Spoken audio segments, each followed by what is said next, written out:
Hey, good afternoon, good morning, good evening. Welcome everybody around the world. We have a special broadcast today. I'm excited about it. And you guys know me for the most part. I kind of like to offer up my platform for people to speak. It's primarily for black men, and for the most part, we come here, we have conversations, we talk about things. But sometimes stuff is just above my pay grade and it's just above my level of expertise. I know you guys think I'm old, but I'm really not that old in real life. And so I don't have the experiences that some of our elders have. I don't have the experiences of people who've gone through segregation, who've just experienced life. And when I'm presented with the opportunity to have someone who can help us decipher based on their life experience and the history and their knowledge and their education and their interaction with folks, I'm delighted to bring that type of star power in, even though I know our guest is not going to agree with my terminology of star. Very beautiful person. And I'm going to bring out Jane Elliott Jennison a little later on. She's I think we could classify her as an American diversity educator, but she's known all throughout the world. Now, the question that we're going to present today has to do with Jerry Jones. And if you guys don't know who Jerry Jones is, you don't know football. You probably are un-American at that point if you don't know about America's team. Okay, shout out to the Cowboys. How about that? Greatest team that America ever invented, right? America's team. But either way, Jerry Jones seems to have gotten himself in some trouble. What happened? Well, here's Jerry Jones at 80. I believe he's 81. And here's Jerry Jones at about 14 or 15 years old outside of his high school in Arkansas back during 1957. Now, that photo that you see there is a picture that was taken back in 1957, picturing him at a desegregation protest. As you know, 80-year-old owner, he's been presented with this, and basically he says, "Oh, I was just curious. I'm just curious. I'm not out there heckling anybody. I just was, just out there seeing, what was going on." And given this is 65 years ago, my question to you all and my question to myself is, does this make him racist? I mean, think about it. Everybody else was doing it. And I know Arkansas because I live in Texas. I went to school in Louisiana. My family's from Mississippi. I can trace my personal ancestry back to a slave plantation in Virginia called the King Plantation. That's my oldest known relative, and his name was Thos King. So my family has history in this country, and we understand racism. My question that I'm going to present to our esteemed guest is whether or not this person 65 years ago, can he be held responsible for that? Or has he changed? I mean, we know that Jerry Jones has never hired a black football coach. We know he's had the opportunity to do that, and we know he shied away. The mere fact that had he been on the side of the black protesters, he had been held out as a hero. But the fact that he wasn't, he was just saying he was just a curious person. I don't know. And it's a complicated question. I don't know. He's not there at a Klan rally. I don't know. But nevertheless, I'm going to bring someone in who we all know. I want you guys to make sure y'all put a number 1 in the chat room for Jane Elliott. Thank you so much. Hello, Jane Elliott. How are you? The brilliant, the beautiful, the magnificent. Welcome to the broadcast. Well, I'm none of the things that you just said. I'm Oh, I'm an old, and old for me is an acronym for octogenarian living dangerously. And that's what I'm doing. I'm over 80 years of age and I'm living dangerously. And so is Jerry Jones living dangerously. Now, he should know better now at this age. When he was 16, he didn't know any better. Would you like right. to go back and redo everything you did when you were 16? I'm sure every one of us has something they did when they were 16 that they would really not like to ever think about again. But if he refuses still to hire black coaches, than what he was when he was 15, maybe what he still is at 81. And so Jane, that's the question. How do we know, like, how do we know if a person is racist or not? I mean, how do we is there some objective formula that we can determine? And you've said some things that are shocking, and I'm sure this, I've heard some of your quotes where you said that it would be impossible for a white person not to be racist in this country based on the educational system and that sounds so, to this modern generation, they would just, you're just generalizing. They reject that. How do you teach them that? Or what are your thoughts? If you graduated from high school in the United States of America and you're still calling it America instead of the United States of America, you have been not educated as well as you should have been.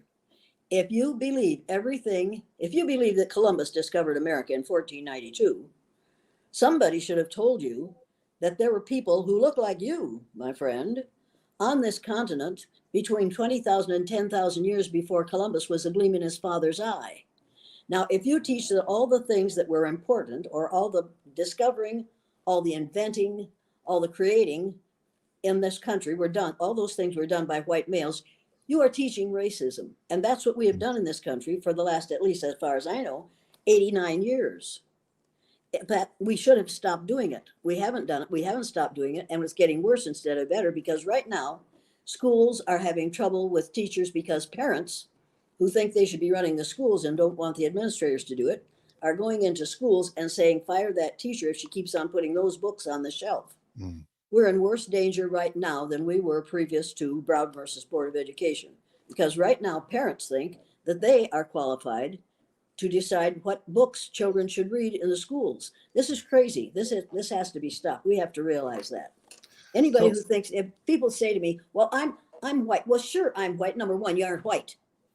That's the first thing we have to get over. You aren't black and I'm not white. You can see where my skin stops and my hair begins. This is white. This ain't white. I can see where your skin starts and where your hair begins, and your skin is brown and your hair is black, unless I'm very much mistaken. We need to realize that the words white and black to describe humans started during the Spanish Inquisition. And the word race to mean a specific group of people came out of France in 1580. Now, those who say, well, it's been like this forever, are wrong. It hasn't been like this forever. It's less than 500 years that we have been referring to people as white and black. If you send your third grader to the dictionary and have them look up white, it says pure and good. Have them look up black, it says savage and evil. All you have to do is look at those two definitions and realize it's time to get rid of the two words white and black to describe people. Now, that makes every person in your audience angry. Whites don't want to give up their whiteness because they think it gives them superiority. It doesn't make you superior. It just means that you had a black ancestor who faded. That's all we white people are, is black people who faded. And if you take your DNA back, test it, if you can have it traced as far as you can trace it back, you'll find out that every human being living on the face of the earth today has in their DNA a percentage of their DNA that came from Africa. Now, it's time to get rid of the idea of black and white. We are not black and white. We are all shades of brown. We are all shades of brown because we all have some melanin in our skin. And when we get rid of those two terms, black and white, we're going to change this situation. Blacks have been abused because of that word for years. It's time for them to say, yeah, we were proud of it for a while, but now let's give it up. Let's call us what we are. If you don't have much iron in your blood, you're called anemic. You need that iron, so you must be anemic. If you don't have enough melanin in your skin to protect your cells from the damaging rays of the sun, you must be melanemic. And if you have more, you must be melanaceous. And if you have a lot of melanin in your skin, you're melanotic. And the word melanotic is in the dictionary. It means having great amounts of melanin in your skin to make you almost black, but not black. You need to realize that we could use terms that have no negative connotation if we chose to, but white people don't want to give it up, and black young people don't want to give it up. It's time to give up those two words. The people who ran the Spanish Inquisition, by those two words, set us on a path in which there will be a chasm between us forever, or until we give up those two words. I know you didn't want to hear that. That's not the question you asked. But if I get a chance to talk, I'm going to say the things that I think are most important. And the thing that's most important, as far as I'm concerned, is to stop dividing this country. And this is another thing we have to remember. You keep calling this America. This isn't America. America is everything from the northernmost point of Canada to the southernmost point of South America. These 48 contiguous states, Alaska, Hawaii, and the islands off the southeastern coast of the United States, are called the United States of America. And the most important word in that title is united. We keep leaving it off. We need to say the United States of America. And if you don't want to say all those syllables, then just say US. And remember that US spells us. So Jane, you dropped a lot in there, but I want to ask you this question, and I think my audience wants to know because you would know. It seems to me that there's been an uptick in far right rhetoric and far right racist movements.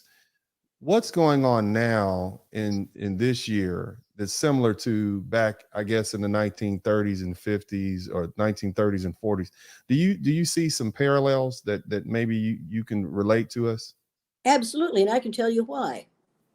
Inside his his bedside table, in a drawer, in a locked drawer, Donald Trump, whom I call Donosaurus T. Rump because he has a face that looks like a rump. Anyway, we won't go there. But in his bedside table, he has a copy of the book, The New World Order, which is the writings of Adolf Hitler. Now, when he started talking after he came to power, I thought, my God, this sounds Hitlerian. Because I was born in 1933, the year that Adolf Hitler and Franklin Roosevelt came to power. And for the next 12 years, I heard my father ranting about the things that Adolf Hitler was doing until 1945 when we won the war. Now, here comes Donald Trump, and he is saying the same things that my father was complaining about in 1933 to 1945. We have had 4 years, and now 6 years, because he's still at it, of having somebody leading a group, lots of groups, 40% of the Republican Party, down the same pathway that Hitler led the Germans from 1933 till 1945. If you weren't alive then, you don't remember it. But if you were alive then, you can't forget it. You can't possibly not recognize what this man is doing and what he is willing to do because he has Twitter. He has media. He has the media to help him to spread a message that is a flat out lie. He hasn't told the truth twice since he became president. What he says, most of what he says is simply full of lies. And when he says, don't trust the media, you don't have to listen to those people in the press. Just listen to me. Do not listen to a man who tells you he's the only one who knows anything. And that's what these young men, the QAnon, for love of heaven, the Oath Keepers, the 3%ers, we sued Posse Comitatus and the order out of existence in the 70s. Smart people sued those people and got them out of existence. So now we have all these new ones coming along. The Oath Keepers, what oath are they keeping? They are dangerous, they are determined, and they are ignorant. They are living with self-imposed ignorance, and they're happy that way.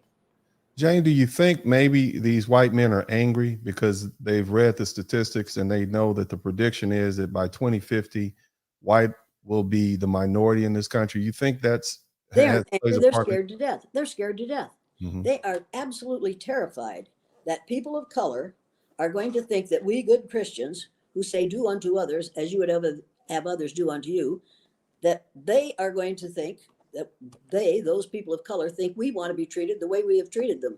If we're good Christians, we would treat people the way we want to be treated. So is the way we have treated, we so-called white people have treated so-called black people the way we want to be treated? Absolutely not. But we have said we've made those Christian announcements so often that some people think we really believe them. No, we don't. We don't believe do unto others, and we don't believe in thou shalt not commit all these problems. We don't believe the 10 Commandments, and we don't believe that. It's time for us to realize that if Dwight Eisenhower had had his wits about him, when the Knights of Columbus lobbied their congressmen to get the words under God inserted into the pledge, he would have said, no, I will not sign this. Because that was the beginning of the problem we're having right now. We had separation of church and state in this country for about 200 years. We don't have it anymore. We need separation of church and state. I remember when they put the words under God in the pledge, because I was thinking, what's the matter with these people? Why are we doing this? We also, on our money, it says, in God we trust. Well, I remember when I was a kid, there was a sign in the restaurant, on the local restaurant, on the wall, and it said, in God we trust. And underneath it, it said, all others pay cash. I Mhm. thought that was the most delightful thing I ever read. I've never forgotten it. I think we need to do that with our money. If we're going to put in God we trust on our money, we need to put all others pay cash underneath it, because it's time for us to take the words under God out of the pledge. They don't belong there. And when I was teaching third grade, I told my students, boys and girls, you don't have to say the words under God in the pledge if you don't want to, because I had parents who didn't want their children praying publicly. The words under God do not belong in the Pledge of Allegiance to the flag. That's just the beginning of this nonsense. And right now we are being managed by evangelical Christians. And if you haven't read Frank Schaeffer's books, you better get Frank Schaeffer's books and read them, because he brought the evangelical movement to this country. And now he says, stay away from it. It will ruin your mind. So Jane, here's the thing. I tell my viewers, vote their interest, whether it's independent, Republican, Democrat. If there's somebody that's in your interest, vote that way. I think my question is this, and I've noticed that there have been a lot of what we call black Republicans or black conservatives. And if you close your eyes and you don't look at the pigment or color of the person speaking, you would swear you're listening to some far right rhetoric speaking, Klans member. And so my question is, when I look at people like Herschel Walker, when I look at people like Candace Owens and so many others, I ask myself, do you really mean that? Do you really mean these things you're saying? Because if you really look at the history of certain parties at certain times, they've been antithetical to the well-being of Black Americans. What are your thoughts when you see what we call Black conservatives? What are your thoughts on that? Number one, most people don't understand what the word conservative means. Mm-hmm. Number two, most people don't understand that you don't have to be called black. Number three, it's time for us to get rid of those terms. It's time to start using words in a positive way instead of a negative way. Mm-hmm. Instead of calling the far right, we ought to call them what they are, which is the far wrong. Most of what they're, yeah, and we ought to stop calling the Republican Party the Republican Party. Donald Trump knocked the L out of the word Republican. Because of the way he talks, it has now become the Republican Party, because the pubic area is the only part he's interested in. And he pronounced that when he said, I love to grab a woman between the legs because of my fame, she'll let me do it. People, you have to realize that you're being led down a really ugly path by this really ugly man. Mm-hmm. And now that I doubt that he will run for the presidency again, because I think he is going to end up in jail. Mm. Well, that's an interesting. That would definitely change things. So I got a tough question for you. So I remember growing up in South Central Los Angeles, and I remember as a young boy that a lot of men would get locked up, and they had the 3 strikes rule, the Yep. 1988 crack bill, the 1994 3 strikes law, which became the crime bill. That was signed into law by Bill Clinton, but it was authored by our current president, Joe Biden. And when I look at the effect, the systematic effect that these laws have had, those bills and those laws targeted Black people, and they've caused for an over incarceration and really a hunt for Black people, especially Black men. And those laws, I can trace that back. That single-handedly destroyed the Black family. So when I look at the Republican Party and I look at the Democrat Party, I don't see friends there. I see racism, whether systematic or outright. So how do we determine that Donald Trump is more racist than Joe Biden or vice versa? How do we do that? I see them as 2 old guys who, they've done their part and it's affected Black folks in a negative way. Or people of color in a negative way. What are your thoughts on that? How do we differentiate between the two? I think you have to look at those two people. You have to look at what they've done while they were in office. Mm-hmm. Mr. Biden is trying to clean up an awful mess that was created for him by Mr. Trump. You know that, and I know that. If they had been willing to listen to Barack Obama, Mr. Trump would never have been elected. But the minute we got a black man in the White House, I remember when Ronald Reagan said, I'm to a group of white people. I'm trying to save the White House for you white people. Mm. And that's exactly what he was trying to do. Mr. Biden learned as a result of working with Barack Obama for 8 years exactly what the problem is, how the problem is perpetuated, and what we have to do to solve it. And he's working very hard to solve it. He knows that he made mistakes when he was younger. We all made mistakes when we were younger, but he's willing to try to fix what he did that was wrong. Mr. Trump doesn't see that he has done anything wrong. And most of the people who follow him in the Republican Party don't see anything wrong with what he's been doing or what he's been saying or what he can do for them if he becomes president again. No, I think Joe Biden knows what he did was wrong, and I think he has tried to fix it. I think Barack Obama tried hard to fix things, but the fact, and I thought when he was elected, I thought, like Whoopi Goldberg said, now I can put my suitcase down. Mm-hmm. And I thought, now I can stop doing this work. We've got a black man in the White House and things are going to get better. I didn't realize that the racists would go underground and would work hard to find people to elect in the future who would go against everything Barack Obama wanted, not because of the color of his skin. We've got to get over the idea that it's because of the color of his skin. It isn't because of the color of his skin. It's because of the self-imposed ignorance of most of the white people in the United States of America, who really believe in the rightness of whiteness. Don't you think, I don't want to cut you, don't you think that's a generalization? I mean, white people these days would say that's racist against white people. Sure, prove it. Prove it. I mean, you're generalizing. You're basically saying all white people, and I'm playing the devil's advocate here. What I'm doing is reacting to a lifetime of watching the kinds of things that happened when I was a kid still happening today. What I'm doing today is watching people not be allowed to live in certain areas because the people who live there don't want people of that color around them. What I'm seeing today is a whole lot of particularly pale-faced women getting together in the women's movement. But where were they during the civil rights movement? If we had gotten together at that time and fought hard for civil rights for people of color, we wouldn't be in the shape we're in today. And we could have a whole lot of people of color who would support the women's movement. But the women's movement, they might as well have been wearing signs that said black women need not apply. Oh, wow. If you think it's over, you aren't as old as I am. I have watched this happen, and I've watched people try to keep it from happening. And I've watched people absolutely determined to perpetuate the myth of the rightness of whiteness. It is a lie. It was never true. We were never white and black. Do you realize that only from 15 to 18% of the population, of the human population of the earth, is classified as white? Do you realize that?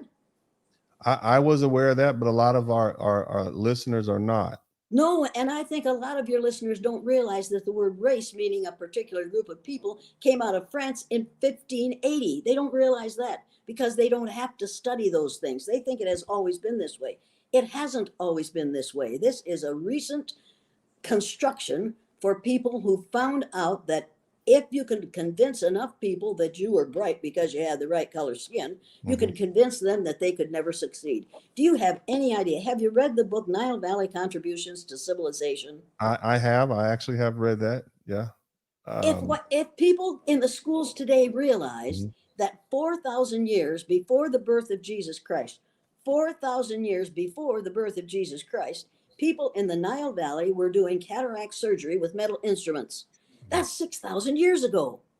Do you have any idea how much intelligence, how much ability, how much creativity that we have lost because we said you're only smart if you look like I do? I think, Jane, if we began to do that, it would then disturb those notions of white superiority and black inferiority.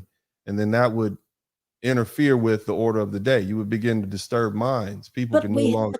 But we have to interfere with the order of the day unless we want to go over the brink. We are really close to losing our democracy right now. People don't realize how close we came to that. We've got to wake up and refuse to go along to get along. We've got to stand up and say no. When you see something that's racist, and you can know that it's racist, when you see a child being treated unfairly in a classroom and the teacher is of different color group, you need to take another look and you need to say to that teacher, do you know what you just did? You're not going to do that where my child goes to school. I will protest, and I will protest loudly. And I've done this, and I've contacted the State Department of Public Instruction, because if there is instruction going on in the school that is racist instruction, you have, no matter what your color is, no matter what your gender is, no matter what your sexual proclivities are, you have the responsibility as an adult to go to the people in charge and say, here's what's going to happen if you keep this up. Mhm. I'm going to make you extremely miserable. I can force you to lose your taxes, the rights to having your school supported by my taxes. We've got to put a stop to this nonsense, but we won't put a stop to it as long as we say, I'm not a racist, so my best friends are black. That's what I hear every time. Oh my God. I will never forget the day I was standing with black Linda Guillory, and she called herself black, and a young white woman on heels about this high came up and said, Linda, when I see you, I don't see you black. And I thought, oh, I've got to back up. I've got to wear the suit tomorrow. I don't want this bloodshed. And I backed up. And Linda Guillory looked at that fool and said, let's make an appointment for the optometrist. I think you have a severe eye problem. Let's see if we can't cure your eye problem.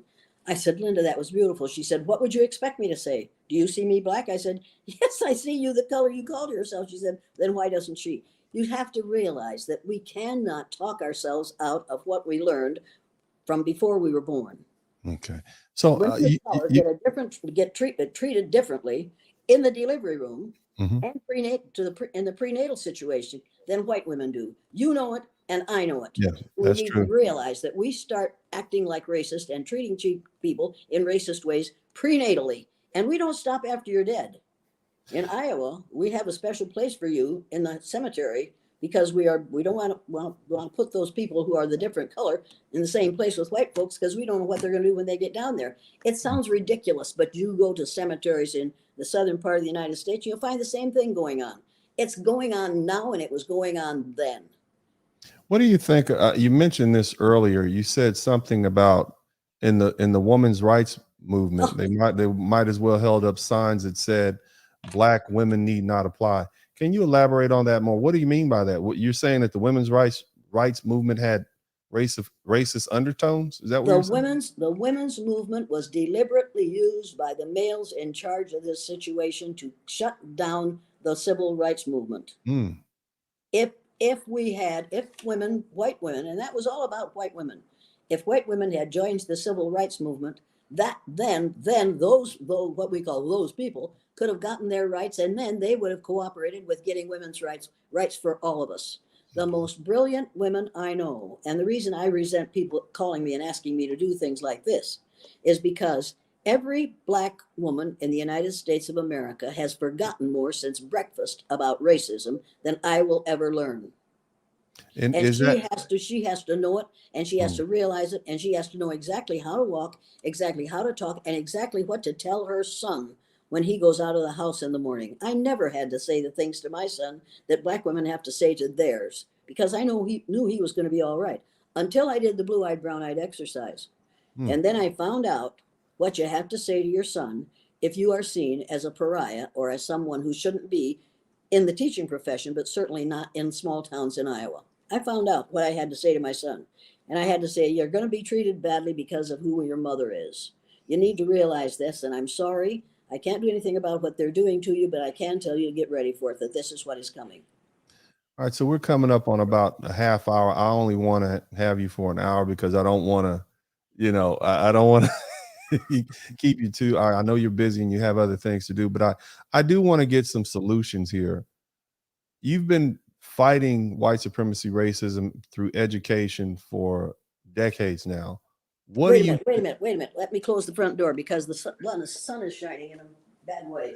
Yes, ma'am. You guys hit the number one button if you appreciate this. Y'all hit the number one button, show your appreciation, and hit the thumbs up button for the venerable Jane Elliott while she closes the door.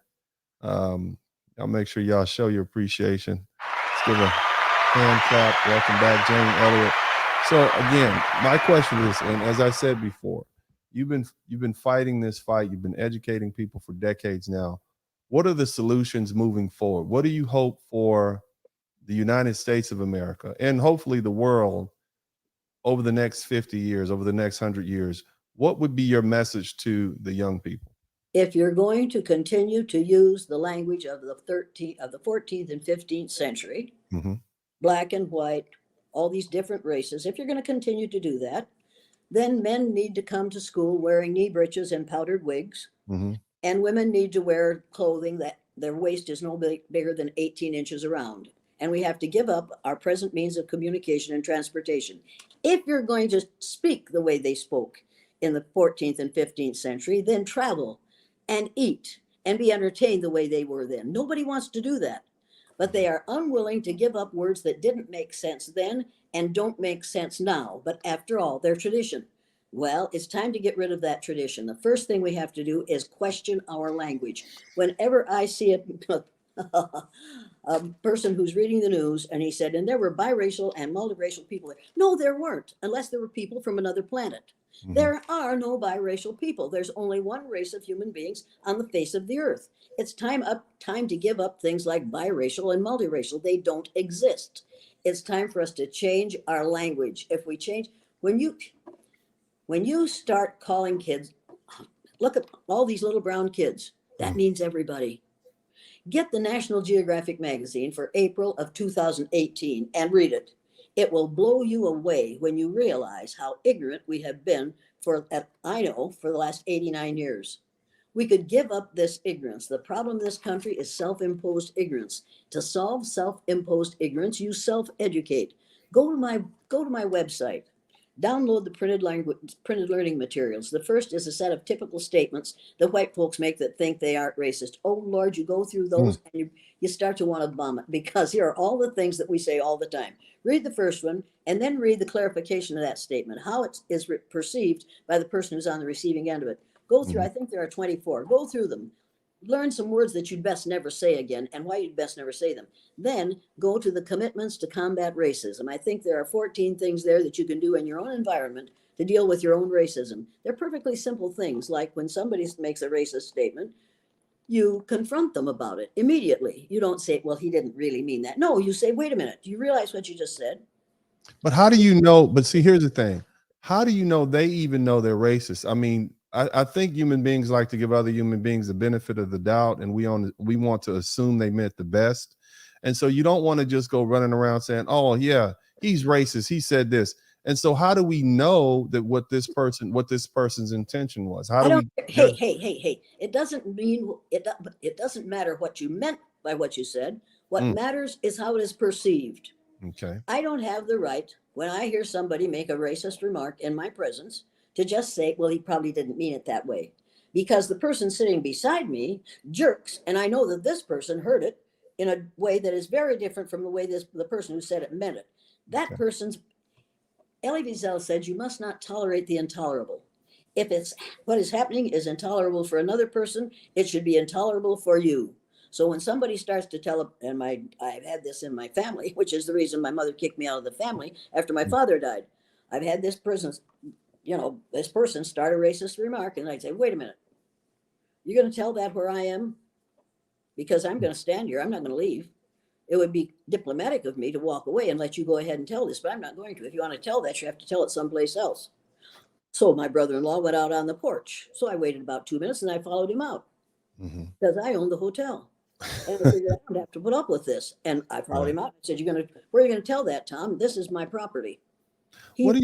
Every name he could lay his tongue to, but he didn't tell that story at that point. If I cooperate with something that I know is racist, that makes me racist, and I won't do it. Now that isn't the way to win friends and influence people. But I'm not really concerned anymore, because I found out that I cannot win friends and influence people by saying, look, what you just said is blatantly racist or sexist or ageist or homophobic, and I won't put up with it. You need to know that.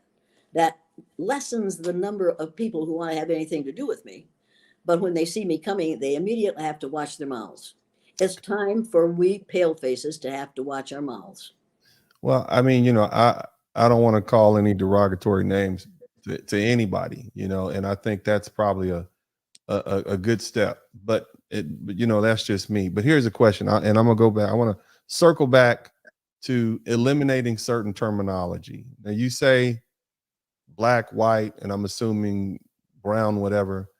These are colors, and people aren't colors; they're people. But can we make allowances for these individual cultures? Like Indian culture, Pakistani culture, British culture versus Those are French. real. Those are real. Those are real Yeah. cultures. If you want to Hmm. talk about culture, that's one thing. But if you're Right. going to talk about color, then you have to talk about brown because that's what we all are. Okay. All right. So I wanna just kind of again go back to moving forward. We are now, you know, at a time where the world is connected through the internet. We see everything. It's easy to make connections, but it seems as though we're more divided than we were before we had the internet. Um, why is that? Like, what's going on? Marshall McLuhan told us this would happen in the early 70s. Hmm. He said, stay away from television, it will ruin your mind. Hmm.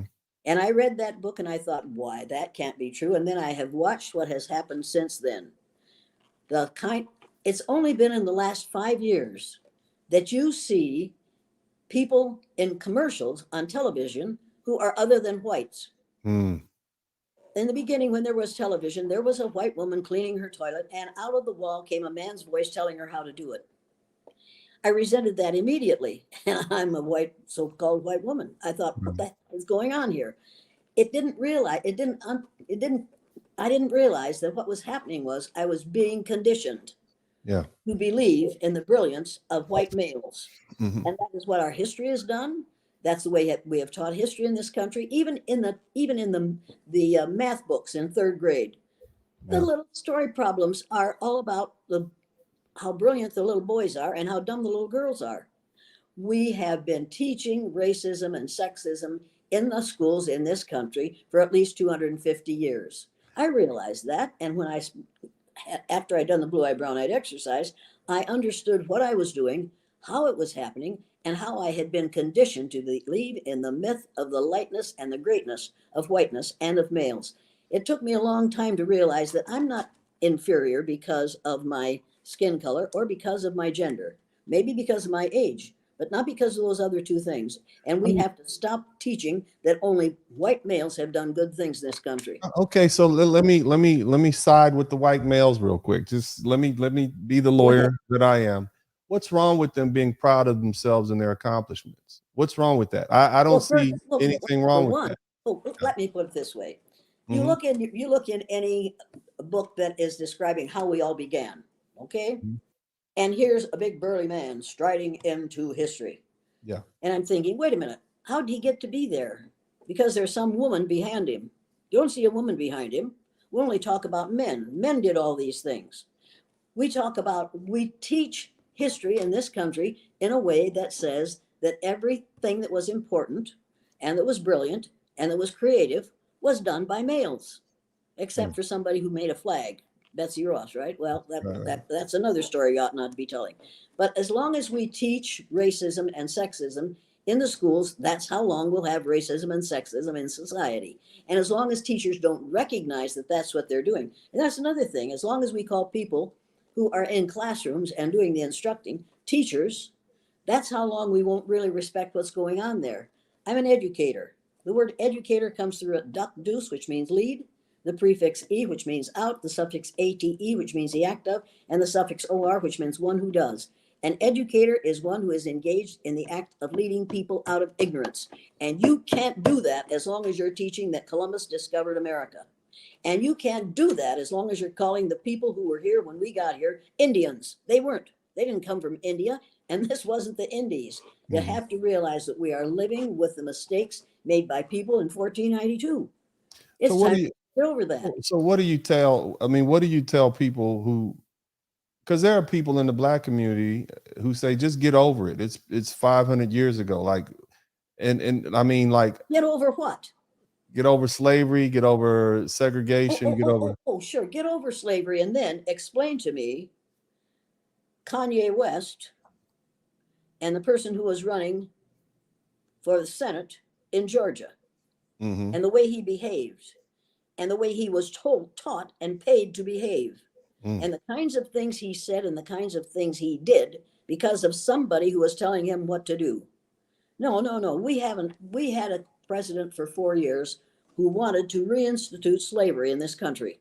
No doubt about it. And if you think it wasn't that way, you need to take another look at what he intended for this country to be. He wanted us to go back to the 17 and 1800s.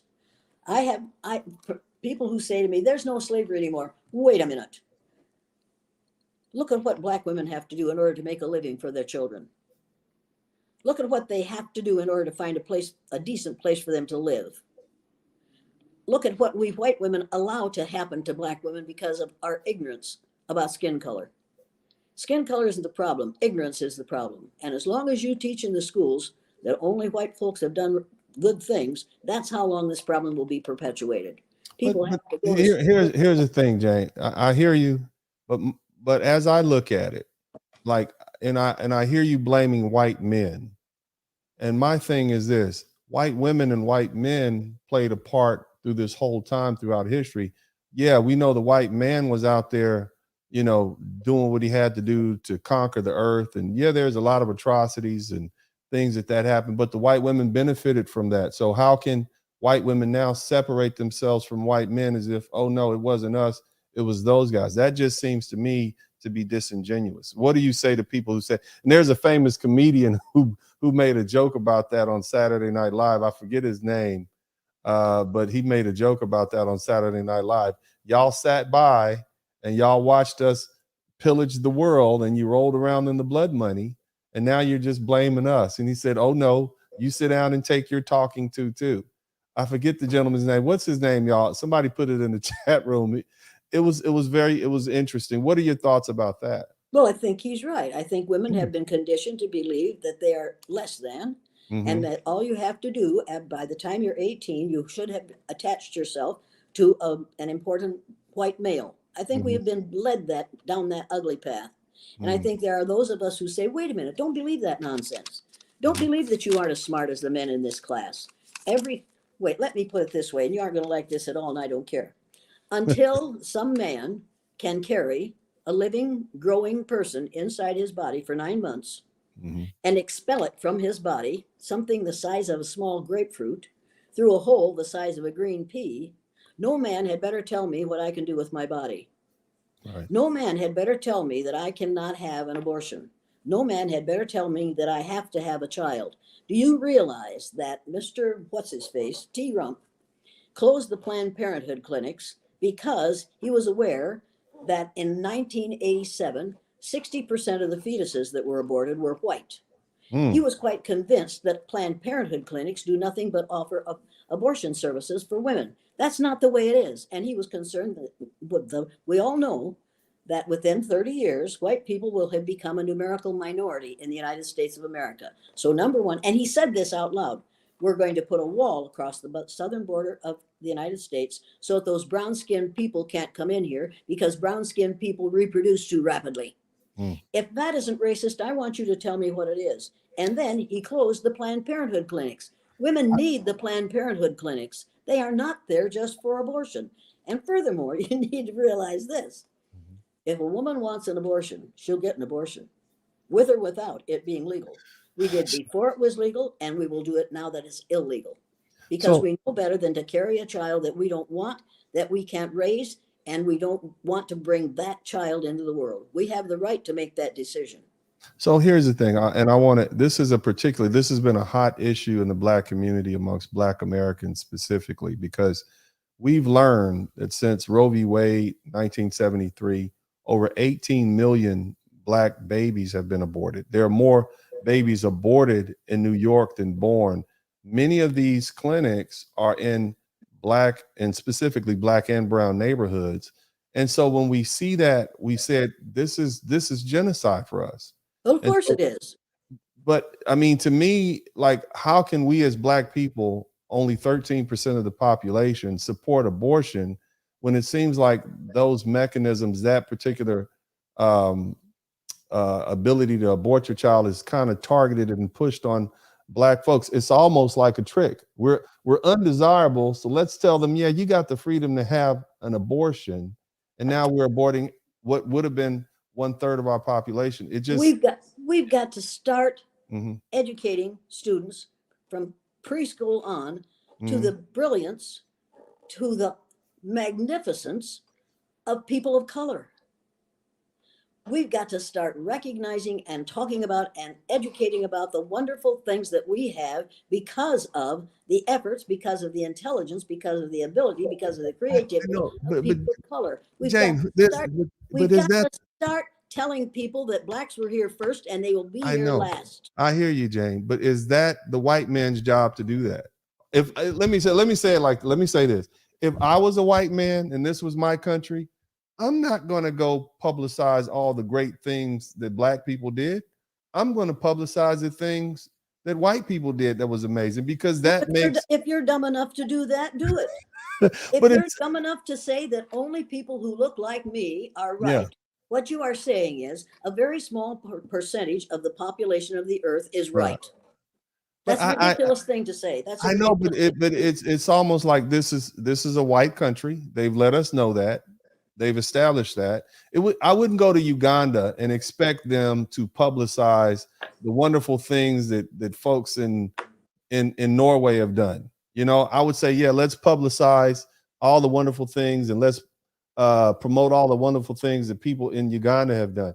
I get it. And so what I try to, this is the reality that we live in. And I hate to be like this. And maybe I'm pessimistic now that I'm getting older, but it's like, I don't expect white men or white women to promote the wonderful things that people of color have done. I think it's the obligation of people of color to promote their own stuff. What But are your thoughts? I know maybe I'm a jerk, but what are you have to realize that there would be no white people if it weren't for blacks. There would be no whites if people, and there would, this country this continent was discovered by people from Africa. The people that we call Indians came Mhm. from Africa, just like all the rest of us did originally. Right. We've got to stop acting as though we are Caucasians.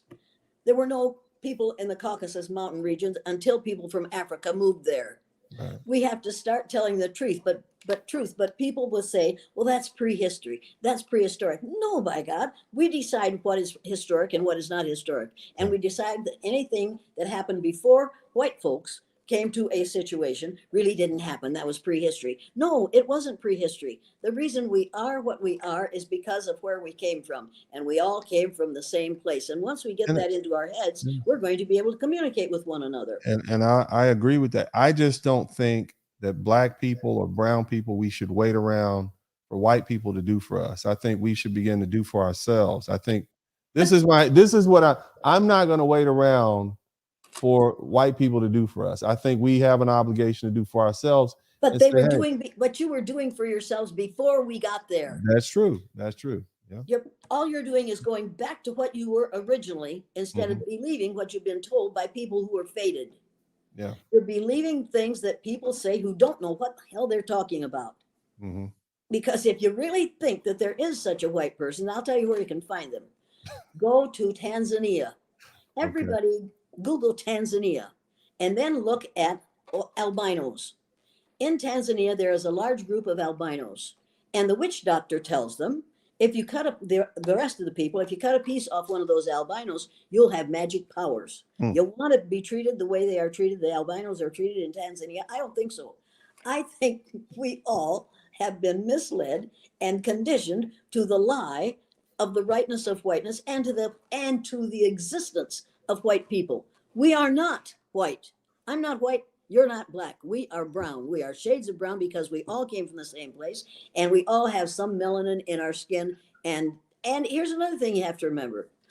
If the hole in the ozone layer doesn't continue to shrink, and if the amount of sunlight that is now reaching ourselves is Mhm. continuing to increase, more and more pale faces will die of melanoma, which is a cancer that you get because you don't have enough melanin in your skin. By the time you are my age, pale faces will be chasing after every person of color that they can because they will want their children, their grandchildren, and their great grandchildren to survive into the future. Our very survival depends Mhm. on people deciding that skin color is absolutely essential if you want to live in a society on an earth on which we have used fossil fuels to the point that we can't trust the sun anymore. Yeah. You know, there are so many more questions I want to ask, but I only want to keep you for about another 10 minutes. There are some questions, you know, like one of the questions I'd like to ask you, but it seems there's like this movement, you kind of brought it up. There's this movement of black men seeking out, I'm sorry, white women seeking out, I'm sorry, black women seeking out white men to be with. They got this whole thing thinking, oh yeah, it's much better over there. We'll leave these black dudes alone. We'll go over here. They call it swirling. It's the swirling movement. They're divesting, as if this is South Africa in 1980. They're divesting from black men and they're moving on to white men. Why don't you, if you can, as a I would call it as a expert on white men, can you give some advice to my brown skinned sisters about them going to white men, you know, for a better deal? If you want your son, your children, and your grandchildren, and your great grandchildren to survive in the future, pursue someone who has a lot of melanin in their skin. It's as simple as that. All right, thank you. You know, Jane, you say some revolutionary things. And as a white woman, how can you even get away with saying these things? Hey, you know why I can, because I'm a white woman. You know as well as I do, if I had done the blue-eyed, brown-eyed exercise with my Yeah, third graders in all white, all Christian, Riceville, Iowa, the right. day after Martin Luther King Jr. was killed, I would have lost my job and I might have lost my life. Wow. If I were not a white woman, I wouldn't be allowed to say the things I'm saying. And I know that, and I know that very well. And I have had lots and lots of death threats. And if you could read some of my email, you would think, oh my good Lord, why doesn't she sit down and shut up? Because I say to them now, go ahead, kill me. I'll get to be with my husband and my son. I would love to be with my husband and my son. However, I haven't finished what I have to do here. But and I say to these college students who are sitting there doing this while I'm talking, picking up their little guns and going to shoot me. I say, look, fellas, I know what you're talking about. I know you'd like to kill me because of what I do to decrease the level of racism in this country. Go ahead and kill me. You won't bother me. I'll be with people I love. I'll leave some people I love, but I'll join some other people I love. However, if you kill me because of what I do, you might make a martyr out of me. And then you might have to spend the rest of your life celebrating Jane Elliott Day once a year. Do you want to do that? And then they all do this. No, no, no. I said, right, you don't. Now shut up and listen while I'm speaking. And then every so-called black young male in the audience turns and looks at those three guys. And it looks like, oh my, these guys aren't going to be as safe when they leave here as they were when they got here, because they have just exposed themselves. Indecent exposure. I am allowed to say what I say because of the color of my skin. And now because of the color of my hair. Because people think, well, she must know something. Look how old she is. Mhm. I know more than I knew when I did the blue-eyed, brown-eyed exercise. But none of Mhm. what I know makes me happy. Wow. So if you know, and we're almost finished here. I just got just a few personal questions, not too personal, but if you could describe yourself in one word, how would you describe yourself? Mouthy, for one, but curious for another. Okay. And I would describe myself, my dad would say to us on a daily basis, practically, you know the difference between right and wrong. Now do the right thing, goddammit. Yeah. And when I have to make a decision, I have to say, what would dad say? And he'd say, you know the difference between right and wrong. And if it's wrong for somebody else, if I'm doing it and it's making it tough for somebody else, then I have to stop and say, wait a minute. Dad would say that's not a good idea. And if you if in your life, in your long span of life, what do you think you're most proud of in your life? And maybe the thing that you're most not proud of. Oh no, we lost Jane. Jane, come back. Let's see if we can get Jane. I think you unplugged yourself. Okay, there we go. We're back. Welcome back. Okay, we can hear you. Let me unmute you. Jane, you have to unmute yourself there. There's a button on there that says, see the little microphone right there? You have to unmute yourself with the mouse. Oh no. Uh, if you can't do it, that's okay. I will give you a call here because we are. Let me see here. Hey, uh-oh.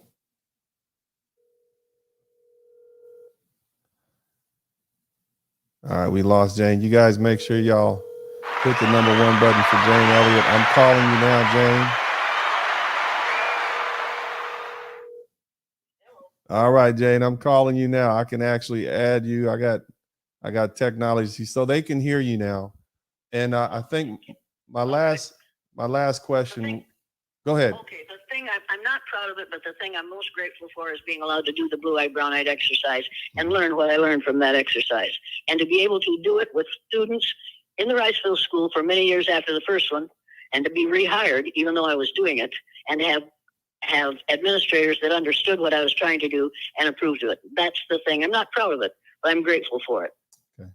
Well, I want to thank you, Jane Elliott. Now, you say that you're not a star, and you say a few things. The one thing I disagree with, I think you didn't add courageous, because it takes a lot of courage to be able to, especially at the time when you were teaching, because what a lot of these young people don't know is that, in 2022, it's kind of like everything goes. But at the time you began your work, it was a different world. There was a lot of violence. There was a lot of angry people. We didn't have the internet. And, unfortunately, women did not have the rights or the ability that they have to speak their mind without being ostracized from other folks. So I commend you on your lifetime of work, and I thank you so much. And we're honored to have you here on this broadcast. Is there anything you'd like to say to everybody before we leave? Once again, every Black woman knows more and has forgotten more than I will ever learn about racism. Mm-hmm. But you talk to me, instead of asking a Black woman these same questions, she would make me look like an ant crawling across the wall because they know so much and we ignore their brilliance. And if you're going to have a women's movement, you better have a women's movement for Black women, because they were here first, and because of their skin color, they're going to be here last. They're going to outlive all of us. We need to realize that. We need to get this country ready and willing and able to appreciate those who look like something other than the way I do. Yeah. And maybe some advice to young white kids, young white boys and girls who are listening to this, or who will hear it in 10 or 20 years. What would be your advice to them? Give the word white first. and read the National Geographic magazine. It's a very, very short way to find out what this is all about. And then remember that. And when some teacher says to you, and all these white children come to the front, I'll say, what white children? I don't see any white people. Yeah. We have to confront it when we meet it. We have to say, no. When I do speeches, I say to people, will every white person in this room stand? They jump up joyfully. Now will every Black person, now brown, now red, now yellow, now. Well, every person in this room who considers himself a member of the human race, sit down. And they gasp. And then they sit down and they start to talk to one another about what they just learned. There's only one race of people on the face of the earth. God created one race, the human race. Human beings created racism, deliberately created it. Anything you create, you can destroy. All right. Well, thank you very much, Jane Elliott. Again, it's been an honor and a pleasure having you here. Anytime you want to come back, you're welcome back. As you know, I think I appreciate your work, and I think there are millions of people around the United States of America and the world who appreciate your hard work, your courage, your brilliance, and the way in which you carry yourself, your honor and integrity. And this very impassioned speech, but we hope to keep you around a lot longer. We know that your Don't say that. I don't want to be around much longer, but listen to this. You just said the United States of America. Thank you very much. Yes, ma'am. Yes, ma'am. And at that Good note, thinking. Thank you so much. And you guys, hey, we make sure you guys give a hand clap for Jane Elliott. We appreciate you. And at this point, as I always tell you guys, this is Uncle D, the Blizzard King. Sure you are. I've been through a blizzard. I live in Iowa. Blizzards are white, my friend. Oh, my God. All right. Well, I'm out of here. Okay. Okay, thank you. All Thanks right. for calling. Yes, ma'am. All right.